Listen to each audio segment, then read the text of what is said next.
4, 3, 2, start. Now.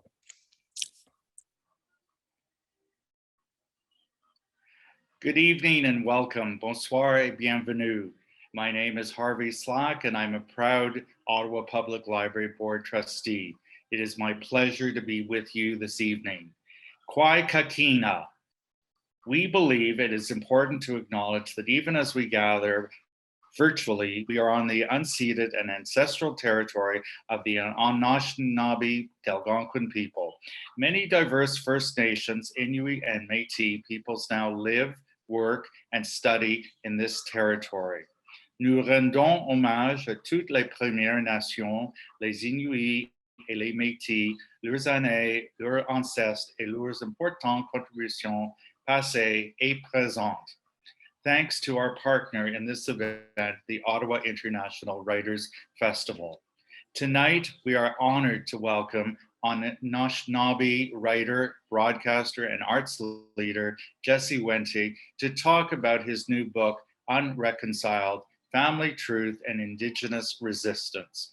If you haven't read it yet, Unreconciled will soon be available at an Ottawa Public Library branch near you. We invite you to join us on Thursday evening at 7 p.m. to meet author Uzma Jalaluddin as she talks about her latest rom-com, Hannah Khan Carries On. Visit the Ottawa Public Library website to find out about upcoming programs and to explore the vast range of content and resources that come with a library card. It is now my pleasure to introduce my friend, Mr. Sean Wilson, from the Ottawa International Writers Festival to say a few words. Thank you and have a great evening. Merci et bonne soirée. Over to you, Sean. Miigwech. Good evening. I'm also broadcasting from the unceded and unsurrendered territory of the Algonquin Anishinaabe. I'm thrilled to welcome you all to our 2021 fall season and tonight's conversation on family, truth, and Indigenous resistance. I want to thank you for supporting authors and booksellers through these difficult times. Our official bookseller is Perfect Books on Elgin Street, but I know wherever you are right now, there's an independent bookseller nearby who would be more than happy to sell you some great books. I also want to thank the Ottawa Public Library, the Government of Canada, the Government of Ontario, the City of Ottawa, the Ontario Arts Council, the Canada Council for the Arts, Carleton University, and CBC for their ongoing support. We've got lots of great events coming up, and I hope you'll join us tomorrow to spend time with Wayne Johnson. Our guest on Thursday is Jody Wilson-Raybould, and the podcast on Friday will feature Zoe Whittall and Alison McLeod, so there's lots to look forward to. The festival is supported by generous individuals like you, so I hope you'll consider subscribing to our newsletter and making a charitable donation to support our ongoing programming and children's literacy initiatives. We can't do this without you. Our host tonight is one of the most insightful readers I know and is a longtime friend of the festival. Peter Schneider is manager and executive secretary of the Public Lending Right program. PLR is administered by the Canada Council for the Arts and supports and celebrates public access to Canadian content in libraries. More than 17,000 Canadian authors receive a payment each year. Let's give a warm virtual welcome to our host this evening, Peter Schneider. Thanks so much, Sean. And here I am. Here we are. We're going to have a lovely evening this evening on the publication day of Unreconciled. And first of all, Jesse Wente, I'd like to say hello, and I'd like to congratulate you on the appearance of this book on its official pub date today. Oh, thank you so much, Peter, and thanks for having me. Jesse, you are an experienced communicator. You are a communicator who has worked on radio, in print, and has shared your love of film, your love of culture. But as far as I know, this is your first book. Can you tell me about writing this book? And I would imagine you're writing this first book during a pandemic. And was there anything that threw you or that you found daunting about writing a full-length narrative? Well, thank you, Peter. It is my first book. Hopefully not my last, but I guess we'll see how it goes. I'm trying to think what wasn't hard in writing this book. I had been asked to write a book, many times over the years, usually related to film or, something on the radio, and I had never really known what to say. And this one came about, and I think I finally had something to say. But this was in 2017, so it's been 4 years to write the book, and there was a number of struggles. Form or medium was certainly one of them. It's as much writing as I may have done in my career, which is a lot. I had never written long form in the long form. So it's a different, as you know, it's a very different thing. So it took me a long time to wrestle that. That was probably the biggest challenge. And then, the other biggest challenge is that I made a mistake of taking another job, sort of just a few months after agreeing to write the book. I became the founding director of the Indigenous Screen Office, which is a national not-for-profit that serves Indigenous storytellers in the Canadian screen sector. And so that's a startup where I was the sole employee when I was hired. And, if I ever am asked what advice I would have for writers, it's don't become the sole employee of a national not-for-profit startup while you're attempting to write your book. That, in retrospect, that was a terrible idea.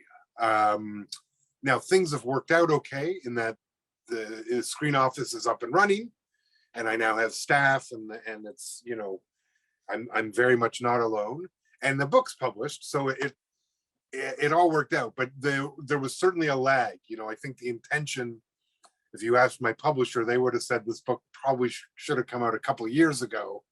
But it took me a while to finish it. But also, I was surprised how much I struggled to get the way I sound on the radio, or had sounded on the radio for so many years, into print. And of course, some of that is because the way I have done radio was that I did write a script, but we didn't refer to it once we actually were on air. It was you're sort of trained as a broadcaster not to read, because if you read, you can't not sound like you're reading. So it just took a while to get the form and wrestle it into the structure that was good. The first draft was way too long. All the rookie first writer problems that I'm sure you're very familiar with. Those were all a struggle. And then also, the last year was really fine tuning it and sort of honing in on which stories to tell and how to, because while it's a memoir, it's certainly not my entire life. And so it was really trying to be strategic about which stories to get to the book we're talking about today. So but there was, it's funny, when someone asked me, I don't know, a while ago, as they often do when people know you're writing a book, they'll ask you, how's the book coming? And my wife started to be the one that would answer, and she would say, oh, it's really tough. And I realized that it was a really difficult stretch for my wife, because it can be quite consuming to write a book. And that just reminds me that, yeah, it was really hard. And yet I say that, Peter, and I'm really looking forward to trying it again. Yeah. Reading the book, and I've read the book and really, really enjoyed it. And you're doing a number of things, I think, with this first book. And you're mapping out things that are about your personal life, about your family, about your profession, and about professional experiences that you've had, and also larger ideas about the systems that we live in and the world that we're in right now. And let's just talk about the structure, because I think it's a very elegant structure. You start with the first opening, which is stories that you were told, stories I was told. And if we can start there, and the stories that you heard and knew first growing up. Well, yeah. You know, in the chapter, you know, the book is really about, is my attempt to explore how have come to understand myself, the country, my family, Indigenous or First Nations anyway existence in 2021 Canada. So yeah, I wanted to use pieces of my life to explore how I've come to that understanding that we find in the book. In terms of the stories I was told, you know, that's really about my a lot about my early life, my grandmother, and you know, it's interesting because I start the book in the prologue with this incident that occurred on the baseball diamond where the kids made a sort of racist noise, quite familiar to First Nations kids who play sports. Um, what's interesting to me all these years later now, you know, at the time I wouldn't, you know, I was 10 or whatever, I would not really have registered it, but they made a war whooping sound that is entirely the invention of Hollywood. You know, this is not a sound that I've ever heard in community or actually made by any First Nations people. It's not to say that there isn't a war yell or, you know, that stuff can happen, but this specific whooping is like an invention of Saturday morning cartoons or westerns of the 30s and the 40s. And that story or that moment means to me now is it's a very stark example of the stories that some people are told about Indigenous people and how they come to understand them versus, so they're making this noise that is entirely a fictitious thing because really it's the only thing they might actually know about Indigenous people is this noise, and that we're the bad guys.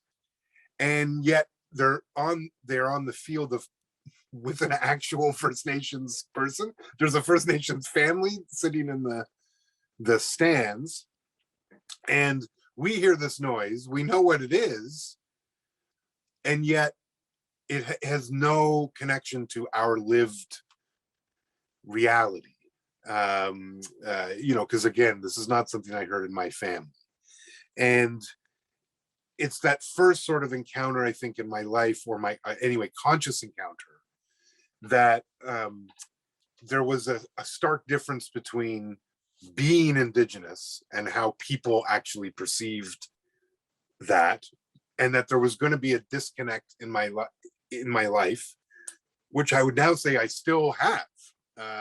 You know, all these, it's more than 3 decades later, it's almost 40 years later, and I still feel this you know, this divide where the stories I'm told are not the stories everyone else has. And you know, as a kid, you're insulated. You think, well, doesn't everyone do this at home? And it's not until you start going to school and you know, that you realize not everyone does these same things in your house. And that people who were going to perceive me as an Indian, while as we knew ourselves as Ojibwe or Anishinaabe, which is not that.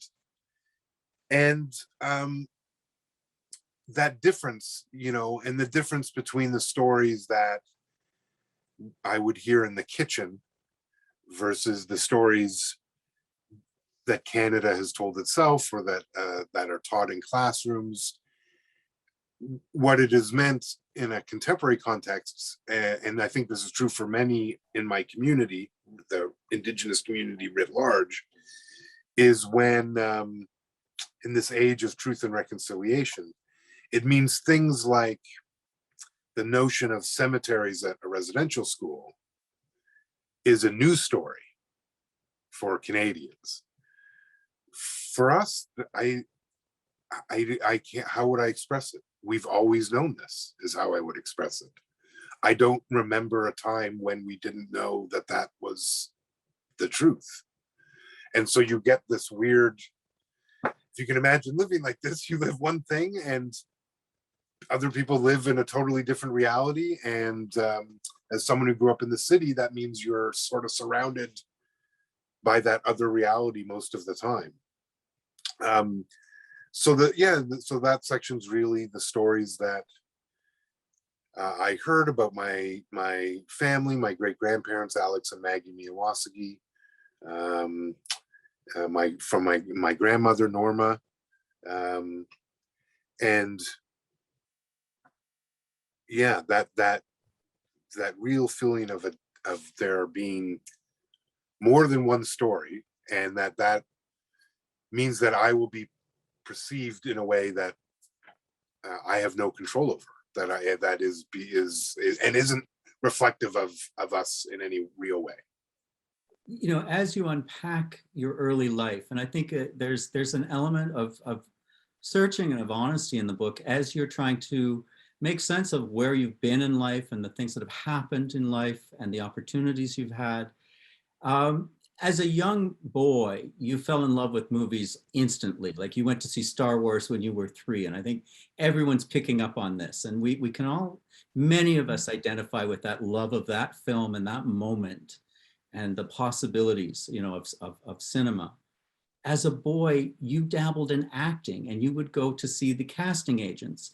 And when they realized that you were a young Indigenous man, what did they tell you about yourself, about the way you presented? Not, oh, I think you could do Shakespeare. It was, oh, if you want to work, grow your hair. Grow your hair. Yeah, that was the universal message. Because if you wanted to be a working Indigenous actor, you had to grow your hair and, you know, presumably, you know, don buckskin or whatever, at least have a stereotypical look, no matter what it was. This was the 80s when there wasn't a lot of Indigenous people on TV. You know, I remember the Beachcombers being really the only, that and Buffy St. Marie on Sesame Street. I remember that quite vividly, but there really wasn't a lot. And so I think they were, I don't want to ascribe, you know, bad things to them. I think they were just being honest in terms of, like, if you want to work, this is what it's going to be. And I did do a few jobs as a young actor. I don't think my family really had a taste for it, because, you know, my mom had to take off work to watch her son work, and it was just wasn't going to work out. And you know, but it's interesting. I mean, that was, you know, I did a Ray Bradbury episode when he had a TV show. They were adapting all of his stories into like these episodic TV. I did one with William Shatner, and I mean, it was a ton of fun. And a bunch of the kids that would go on to be on Degrassi were on the show.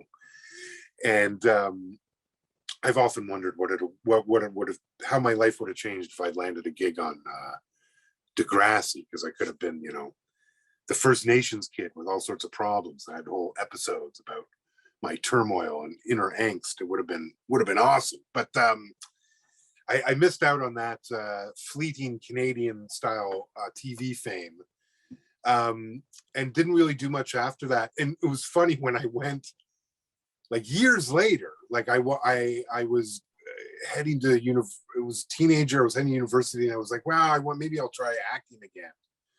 So I got a headshot done, and I went to see an agent, and they said the same thing. They said, you know, if you want to work, you got to grow your hair. And you know, what at the time I went to private schools where you weren't actually allowed to grow your hair. You had to cut your hair at the collar, and there's a certain historic irony, of course, in that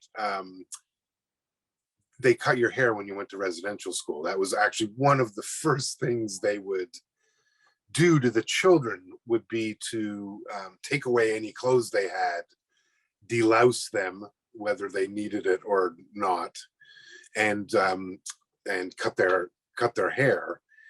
And so there's some irony that, you know, even though we were in the private school by choice, that was still a rule. And perhaps not unsurprisingly, Peter, as soon as I was out of high school, I grew my hair, you know, down to my butt, which caused a whole different set of issues. But by then I wasn't as interested in acting. I had turned to, I was more interested, and I'd always been more interested in the people who were actually creating the story. Like the acting, you learn right away that you're not the one. You're in service of the story. You're there to bring someone else's story to life. And believe me, it's interesting, but it didn't seem to me as interesting as the people who were writing the story or directing it. And so even on that set, I was really interested in how they were setting up the shots and the studio we were in and the real making of that had been true since I was a kid. I was always interested in how they did it.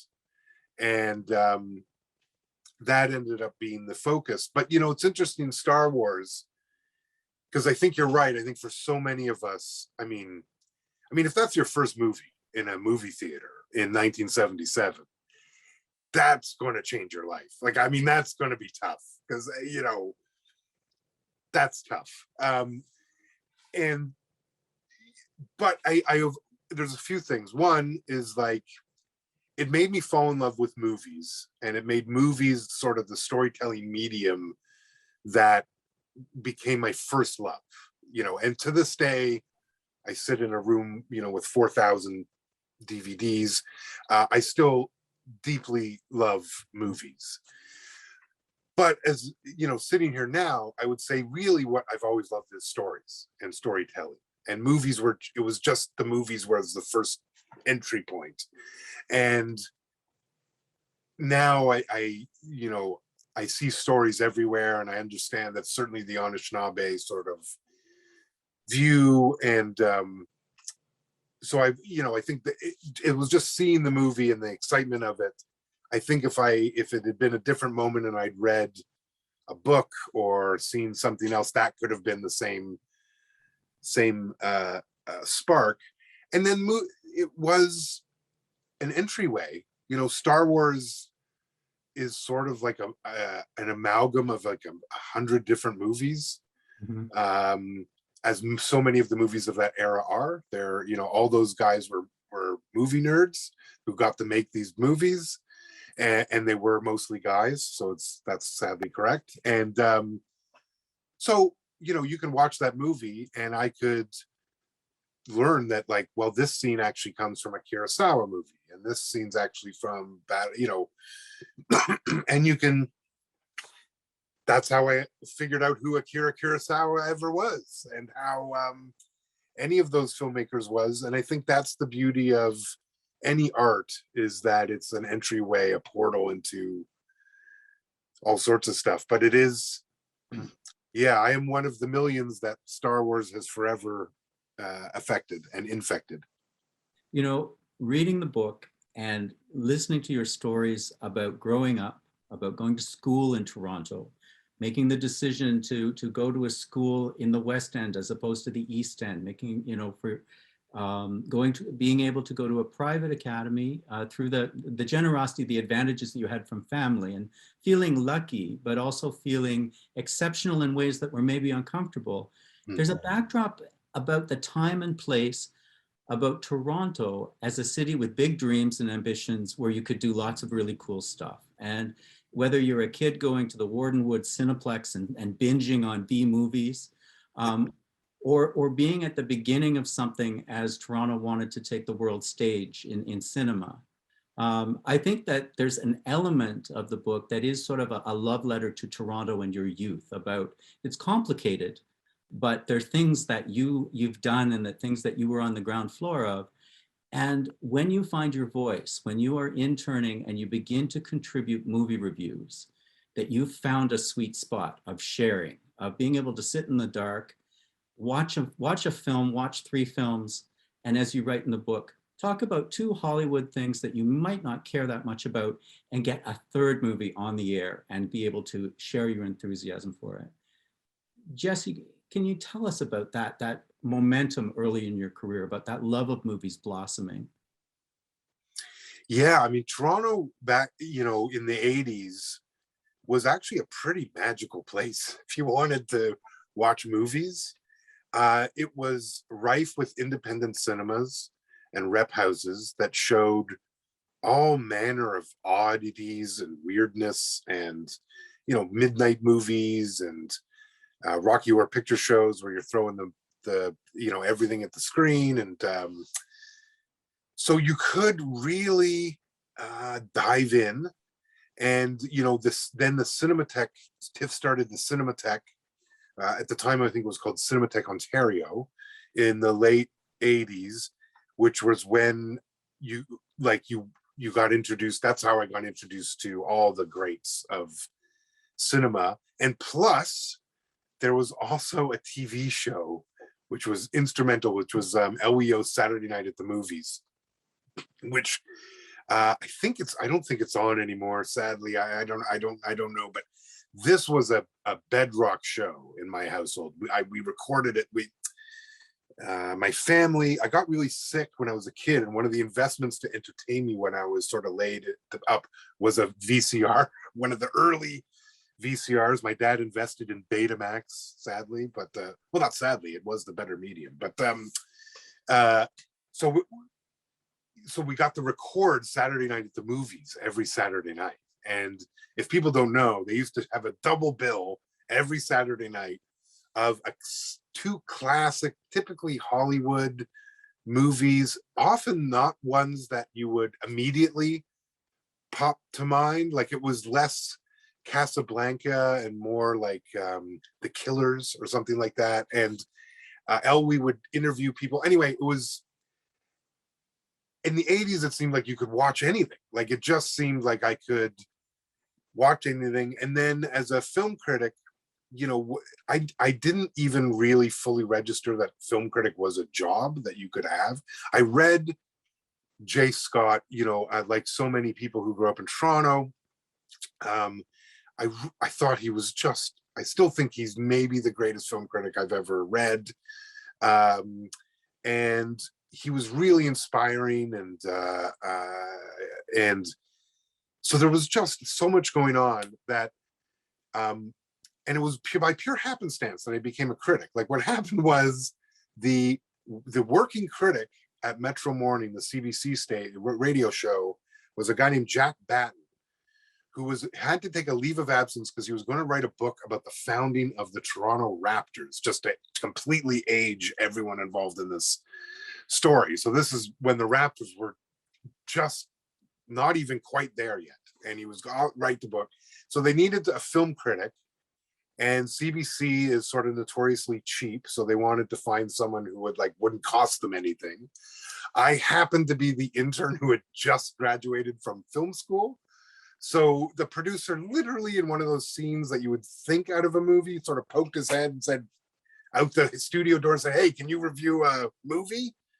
And I went, "Sure." Not, Peter, I didn't know if I could review a movie. I have to be honest. I had no idea what that was involved in that. I had gone through film school, and it was critical studies, but they don't really train you to be a working critic.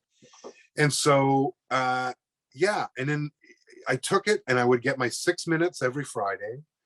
And, they gave me, as the time went on, they gave me a ton of leeway. I could really review mostly what I wanted, unless, I tried to bow out, I think, of the Harry Potter movies or some stuff along the way. And they went, "No, everyone's you have to go see it." But yes, you're right. My treat to myself, because here's the thing, I never liked reviewing bad movies. As much as the response from the audience, they loved when I would review bad movies, I didn't take a lot of pleasure in it because I like good movies. And so the idea of doing I'll do 2 Hollywood and 1 for me, was how I always put it, was meant that I could guarantee I would always review 1 good movie, that there would always be 1. and usually be Cinematheque or a film festival or something like that. And the film scene in Toronto at that time was exploding, right? The festival was transforming from the festival of festivals into what it is today.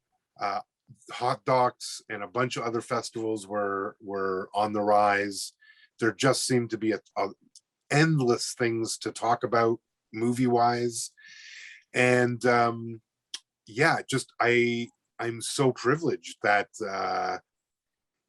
I came up at a time when video stores and independent movie theaters were so abundant.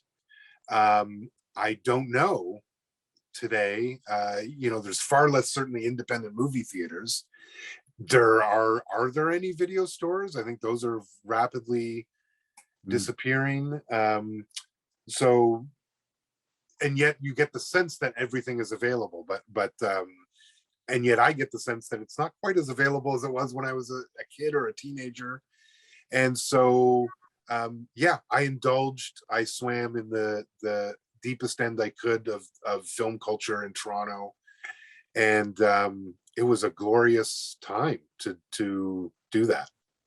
He just sings in the book. And, I sort of relived some of my love of films and movies through reading your love of it. And then there's a movie that everyone loves. That's a blockbuster. That is the biggest thing to come down the pipeline in years.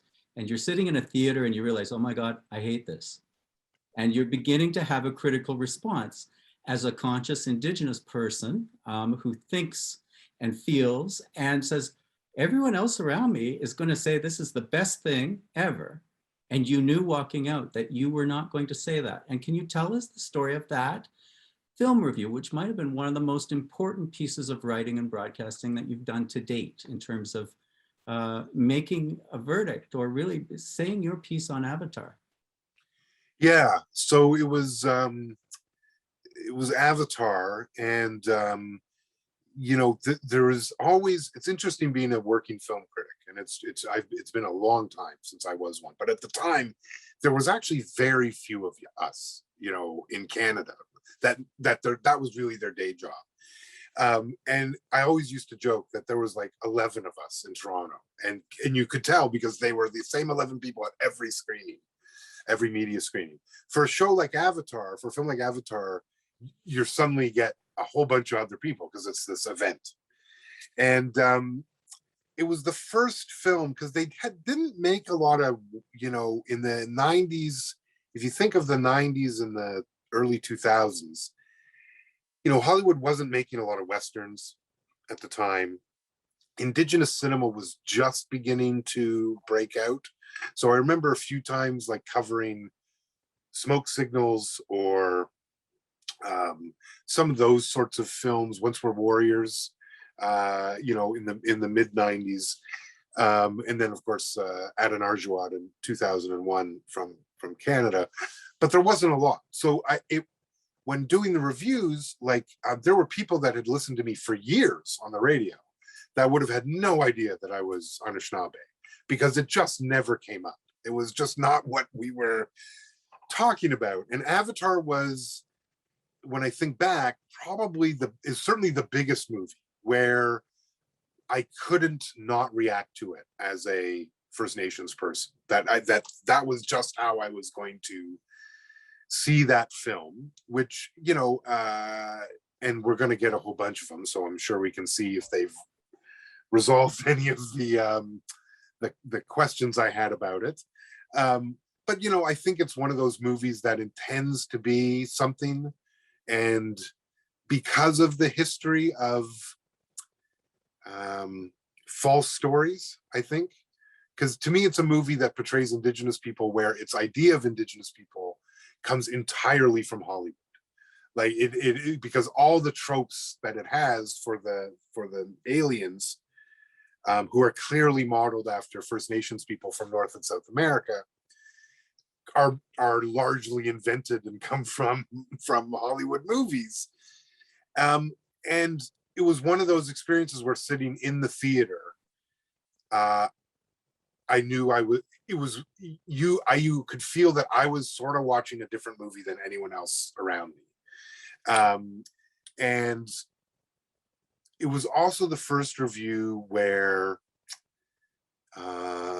my community reached out after I did the review, where, you know, they were very happy with that review. I got a lot of thank goodness someone finally said it sort of comments, which is interesting. You know, it's for Indigenous people, you know, we don't often see ourselves and our points of view represented in the media. And that's still sort of true today, really, sort of. Like, it is true today that we generally don't see our viewpoints. And so you don't hear yourselves and your reaction. And here was, you know, the biggest movie, because I knew watching it, you knew that it was going to be the biggest movie of all time. Like, that was certainly not at all in doubt. And there was much to marvel at from a technological standpoint, you know, in the film. It was just politically obtuse and sort of backwards. And, but I would graciously say, I think that was largely unintentional. I think Cameron thought he was making sort of an environmental parable and something against the Iraq War, or, you know, the ongoing war at the time. And, you know, just as so many have done in movie history, used us as his narrative tool. But yeah, it was the first time where I think the audience got an idea, a glimpse into who I was, and they had to listen to a review that came from my specific viewpoint. And it set me up to sort of begin to question, why can't we have movies that would be more reflective of us, even on that scale? Like, you know, a big blockbuster. Why couldn't that happen? And sort of set me, in a weird way, that film was sort of the end of my critical career in a lot of ways, and the beginning of me wanting to take a more active role in trying to determine what movies, I don't want to say get made, because that wasn't true at the time, but sort of get attention. And because when you're a critic, you have no role in that. You know, you get to see the movies at the end. You review them. Maybe the filmmaker reads them. I would bet most of them don't. I've certainly always advised filmmakers I know, only trust the critics you already trust. Don't read a review from someone you've never heard of and think a lot into it. So, like, I don't even know if you have the back and forth that we would have seen critically in the 60s and 70s globally. So becoming a programmer at film festivals, or running a movie theater, now being running a funding body, there was you know, I can't say that at the time, Peter, that was all clear in my mind that what was going to happen. But now sitting here, I can say that was a break where I watched that movie and I really wanted to see something that was more reflective of us, because I know that our stories are as good as that. And so why couldn't we do that? And here we are. Jessica, throughout the book, we're on a journey with you. You are telling us the story of your life to midlife so far, and your consciousness keeps rising. And there's something I think that's very generous, that I think you have a sense of humor about it, a sense of perspective. But there are things that are very serious, that stealing other people's experience and identity is theft. It's wrong. It's not cute. It's not funny. You know, when someone makes a joke about an appropriation prize, that's not on. That's wrong.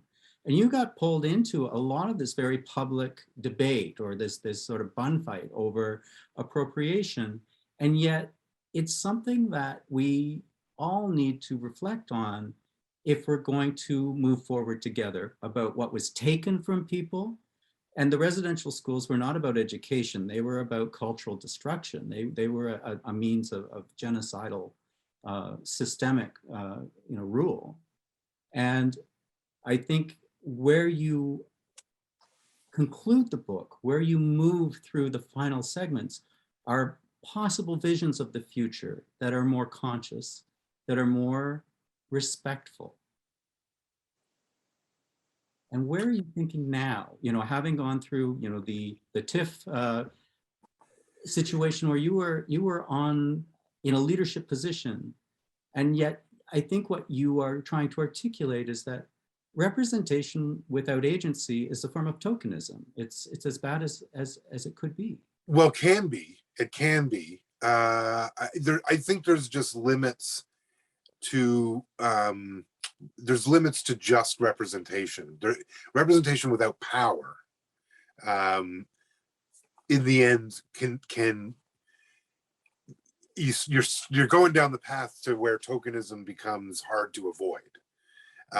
You know, and I think sitting here now, what I would say is that I think in a colonial place, which Canada, we have to just admit that it is that, right? That it is a colony, former colony, and it still has a lot of, I mean, we still have the royal family on, the country still has the royal family on its currency, right? And they're the head of state. So, and that, you know, that in a colonial sort of child state like Canada, that when the institutions and the country itself was really set up for the opposite of inclusion and all the nice buzzwords that people use, and was really set up for the opposite of ensuring Indigenous sovereignty and well-being, right? Like, that was not how any of these things were designed. They were designed with the exact opposite purpose. That being able to exist in those spaces and not be tokenized is very, very difficult. And I don't even want to necessarily, or not even necessarily, I don't want to cast that it's individual people that are always responsible for that, because I think it's just the institutions, the culture. It is just so hard when, you know, when people from marginalized communities, right, understanding that no community seeks marginalization, they're marginalized against their will, when they you know, get into positions of power, but then actually demand change, that too often there's a ceiling to, or there's a limit. And to me, that's sort of what I would call is, that's, you know, where does your agency and your power extend to? And once you try to go beyond that, that's when suddenly you need a token for that ride. And you may be it, as it turns out. And in you know, both the CBC and TIFF and all sorts of places, it's something I've witnessed very, very firsthand. And I don't hold the people really that responsible. I think it's just so hard to get out of this way of doing things. And for me, you know, I struggle. I don't want to ever put my community in a bad position by anything I do or anything. So if my presence someplace is going to compromise, then I don't want to be there anymore. And so I've encountered that a few times. And I think that's a challenge for a lot of Canadian institutions, is like when Indigenous people sort of position their ethics and say, you know, I can do this, but I need you to do this. It's usually when we're asking them to do something. It's hard. And what I would say is that is the work of change. And one of the things I've always known and learned is that part of change is that some people have to go and some people have to stay. And it's knowing where you have to be to affect the change. Because sometimes leaving can actually also help change occur, as unintuitive as that may seem. And you sometimes have to make those choices. But also for me, you know, my mother, when I was a kid, you know, I've led a very privileged life, certainly in comparison to so many First Nations people. And my mother made it always very clear to me and to my sister, I would suggest as well, that like that privilege came with a duty or an obligation that like you don't get it for, it's not for free that you get it. And that the obligation was, you know, at some point you'll need to turn back to the community and figure out how to use all that you've learned to help the community, which was, in retrospect, very much echoed what my great grandparents thought when they sent their kids to St. Joseph's, the two schools in Spanish Ontario. You know, they bought into what the vision of Canada could be at the time, right? They thought, okay, let's send our kids to learn this new culture, learn this language, these new ways, so we can be successful and thrive in this new world. They knew their way of life was over, was fundamentally over. And so my mother, you know, sort of took that and maybe brought it circle and said, always made it very clear that I have to turn back. And when the Indigenous Screen Office, an organization I had advocated for years, actually came to be, and they needed a director, I felt like maybe I had learned enough that I had enough to offer back to my community, and that's what I did. That's what I'm still doing. Still working at the ISO. I would say becoming chair, the Canada Council is in that same idea, is how, and that one's not just my community. That's, I'm trying to help as many people as we can in those places. So, you know, that was a big part of it, was taking everything I've learned to try to help. And it took me a while to figure it out, because like when you're a movie geek, what do you do? Like, what can I have to offer but a whip smart analysis of the current Hollywood product? And it turns out what I could offer was to fight for our stories and the right we have to tell our stories, and to understand that, frankly, our stories, both fictional and nonfiction, are really deeply needed in this place. That this country actually, you can feel the absence of our stories here now in a way that maybe it took me a while to fully feel. And I think we're at a moment where maybe other Canadians are beginning to feel that as well.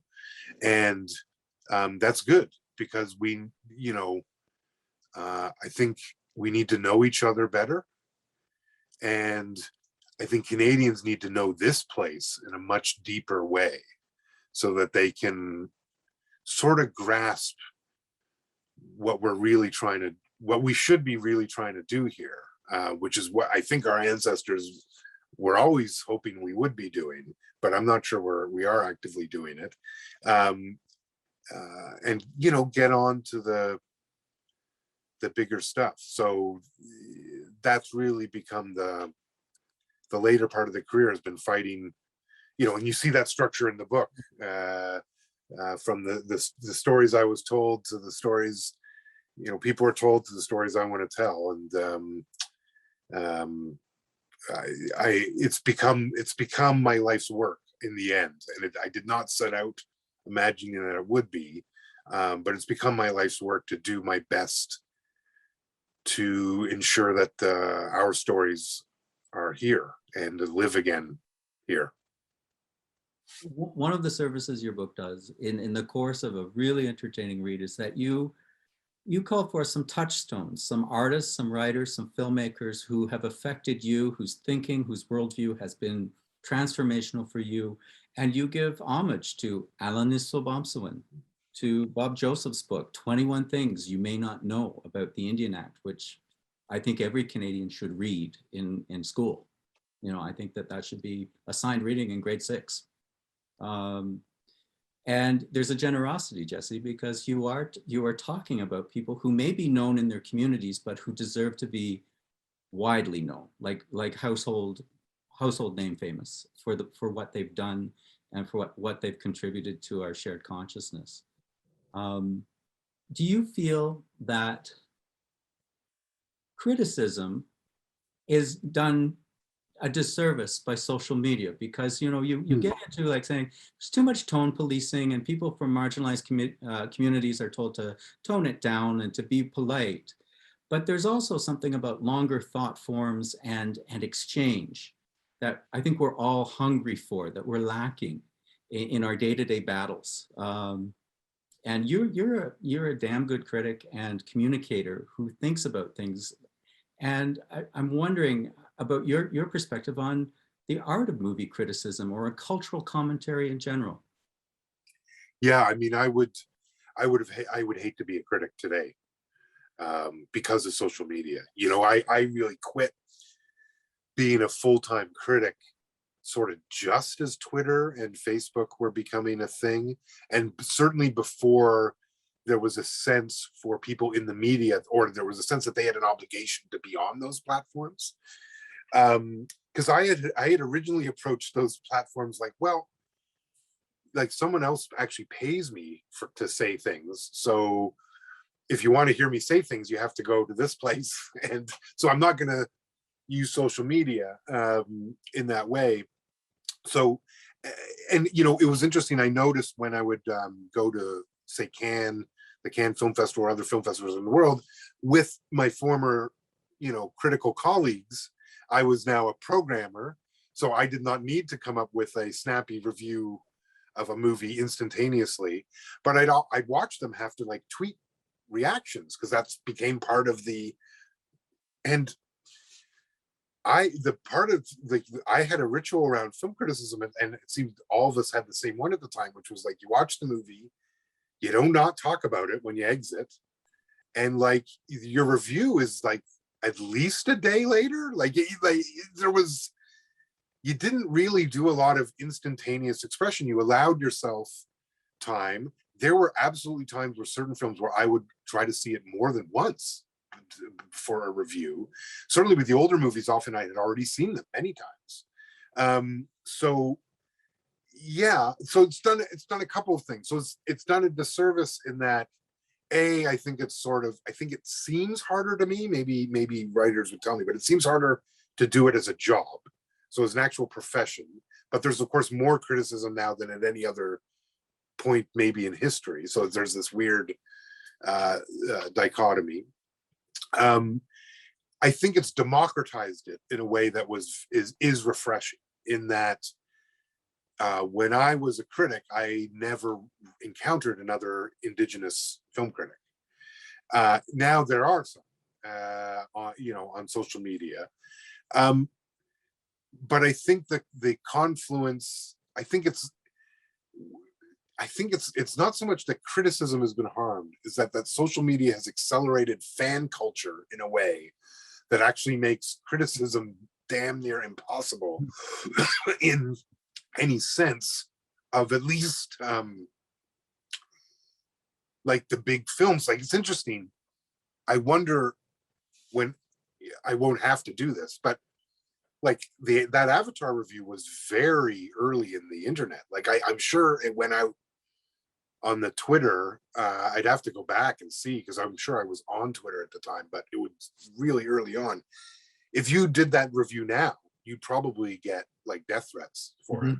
And certainly, and it's why I'm thankful. Like I was there for the first Star Wars prequels as a critic, but not there for these ones. And thank goodness, because I think the fan base it's fandom in a lot of ways that I don't understand. I think critics I still sort of get. It's the reaction to criticism. But it's interesting when it comes to Indigenous cinema, I think it's quite refreshing that we're starting to see Indigenous people critique the work from our own community, which is, to me, a sign of health. That's actually part, because I always learned that, like, the French New Wave and a lot of these really important moments in cinema history came about as a result of a dialogue between criticism and the filmmakers, and sometimes the critics becoming filmmakers, and you had this whole sort of cycle. So to me, that's a sign of health. If you have really smart criticism of the work, it's nothing to, sure, it can be, painful, or like it can not be pleasant for the person but if it's done well, I think it can be really constructive. I was always worried that, and I think we see a lot of this, where you become a reviewer, not a critic. You become a consumer, sort of someone who's reviewing it from a consumer perspective, as opposed to someone who's engaging with the art.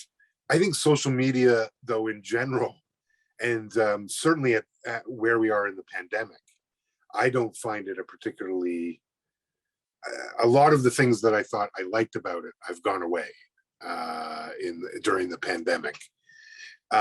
Even when I think about, you had brought up earlier the whole appropriation prize incident, that was in many ways a function of social media. That started on social media with tweets in the middle of the night.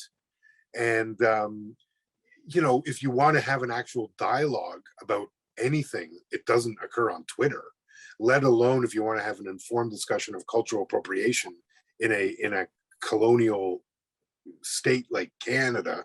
Like, that's one long Twitter thread if you really want to do that, right? And no one does. And so I think there's, as much as I think that I got out of a lot of social media, I find it too harmful these days to engage too much with it. I do worry that people say things there that they would never say if we were all in a room together. And that is only exacerbated by the pandemic, because we literally can't get it in a room necessarily together. And so I do worry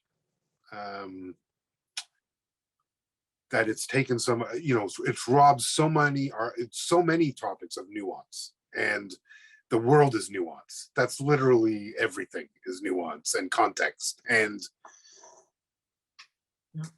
I mean, look at the results we have when factual information is actually of utmost importance. When everyone actually understanding what's real and what's not, it becomes a life and death scenario. We have an environment where that is a true danger. Like, it's reshaping our whole society in ways that I would hope were unintended, but we have to be noting. So yeah, I'm thrilled not to be a critic. Someone asked me recently if I would ever go back. I would like to write about film again, but I don't know if I would want to do it in that way, because I still love the movies, Peter. I'm still looking to get that same feeling of when I was 3 years old and that spaceship flew overhead for the first time. Jesse, they're sending me the signal that we have to wrap in a moment. And I want to thank you for this evening, for our conversation, for the book Unreconciled. And my last remark, during this pandemic, during this unprecedented time, things have happened in the world and in Toronto. And we're at a moment now where we're taking, I think, a bit of control. And, Toronto decided it's going to rename some streets. It's going to rename some educational institutions. These are in the heart of the city, and these are streets that you walked as a young man where you were racially profiled, walking down Dundas from the Art Gallery of Ontario to the video screens at the Eaton Centre. And how does that feel to see things start to move? It's interesting, Peter. No one had brought that up. That is an interesting, I hadn't made that connection. I think it's great. All these things were named, if they had existed, would have been named something different anyway. People get all up at the nerve about changing these names. Most of the names in Canada are really recent. There's much older names for a lot of the spaces we now live in. So I think that's great. I'll tell you, the one that really got me was the sports mascots, because that had been something I had advocated for that had led to some unpleasant messages to me over the years. And it was something that I had honestly did not think I would see change in my lifetime. I assumed that was just something that was going to persist, and then to see how quickly they went away, and how it gives me a lot of optimism, because it means that my grandchildren will grow up in a world where those mascots simply don't exist. And that means the chances of them hearing the sound that I heard on the sports field might be zero. They might be zero if that happens, which is, great. And then, and it also reminds us that some of the things we think take a lot of effort to change, some of these things we think that are immutable, that will always be, they can change in an instant. And we need to, the people who can make those changes, we should be demanding that they make them. Because things like school names, street names, certainly sports mascots and team names, these are the lowest of the hanging fruit. I often say this is the fruit that's already fallen from the tree, and we're just picking it up. There is no reason why we need to have these things. It's ridiculous. But they have too often been an impediment, a distraction from us getting to the work that actually we really need to get to. As I often say, to me, these are the discussions, these are sort of adolescent or discussions around mascots, and we need to have the grown-up conversations in Canada, and frankly, much of the world, around where are we? What has the last 500 years truly meant? Can we still be here in 500 years if we continue on? I think scientists are already telling us what we need to know about that. And what can we change? And then we need to remember that the mascots changed, it seemed overnight. That stuff can happen. We do not have to live with these things, with this inequity. So we need to demand, and I know we're coming off an election, and whatever you think of the results, I'm not going to pass any judgment on that. But whoever it is, it doesn't matter, because these issues supersede any political party that we're dealing with, and we need to demand of them that they actually have the courage to make this change, and to make it quickly. That the idea that we have to continue to wait, and Indigenous people are famously patient because we have a somewhat different understanding of time than Western culture. But why should we have to be this patient? It's ridiculous. We don't have to be this patient.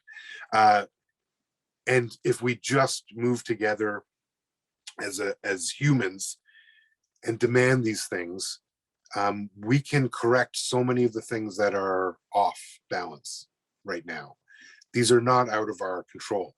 It's us that put them this way in the first place. We have the ingenuity, we have the ability to repair them. And we need to have those really grown-up conversations. And to me, that's the real symbol, is that if we can get that stuff out of here, we can move on to the real stuff. And I very much look forward to that, Peter. Thank you, Jesse. Thank you for our chat this evening. Thank you so much again for the book, and wishing you all the best as more people have a chance to read it. It will be available in the public library, and thanks to the Ottawa International Writers Festival and the Ottawa Public Library, who've been the hosts for the webinar this evening. And there's a message coming up in the chat for me to promote an upcoming event. I'm just trying to figure out how to open the text box so that I can tell everyone who's still with us about the upcoming event at the Ottawa Public Library, because there are many great events coming up in the community featuring authors. And that's part of the great thing that libraries do, is make culture available to everyone. Thank you all very much. And thanks to Shauna and everyone at the Writers Festival. This is what the book looks like, Unreconciled. And the plug they wanted, Peter, was don't forget to join us for Putting Your Garden to Bed on Wednesday, September 22nd at 12 noon for an evening with Uzma Jaludin discussing her book, Hannah Khan Carries On September 23rd at 6:30. So there, I got it in for you, Peter. Jesse, I feel like we're doing radio together. I got a plug. I understand how these things work. Awesome. Thank you so much, and take care, everyone, and good night. Miigwech.